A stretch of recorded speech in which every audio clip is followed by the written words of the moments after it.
ఆంధ్రప్రదేశ్ రాజకీయాల్లో ఇప్పుడు ఒక అంశం హాట్ టాపిక్గా మారింది. అదే ఓటర్ల జాబితా ప్రక్షాళన. కేంద్ర ఎన్నికల సంఘం క్షేత్రస్థాయిలో ఓట్ల వెరిఫికేషన్ ప్రక్రియను వేగవంతం చేయడంతో ప్రధాన ప్రతిపక్షం వైసీపీలో అంతర్గత చర్చలు, టెన్షన్ ఒక్కసారిగా పెరిగాయి. దీనికి కారణం గత 5 ఏళ్ల కాలంలో చేరినట్లుగా భావిస్తున్న లక్షలాది బోగస్ ఓట్లు ఇప్పుడు గాలిలో కలిసిపోయే ప్రమాదం ఉండటమే. గత వైసీపీ హయాంలో వాలంటీర్ వ్యవస్థ ద్వారా ఫామ్ 7లను అస్త్రంగా వాడుకుని విపక్షాల ఓట్ల తొలగింపు జరిగిందనే బలమైన ఆరోపణలు ఉన్నాయి. కానీ ఇప్పుడు డేటా టెక్నాలజీ, డబుల్ వెరిఫికేషన్ ద్వారా ఎలక్షన్ కమిషన్ ఆఫ్ ఇండియా పక్కాగా తనిఖీలు చేస్తోంది.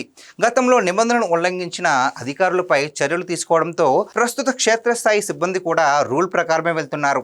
దీంతో అనర్హమైన ఓట్లు ఒక్కొక్కటిగా బయటపడుతున్నాయి.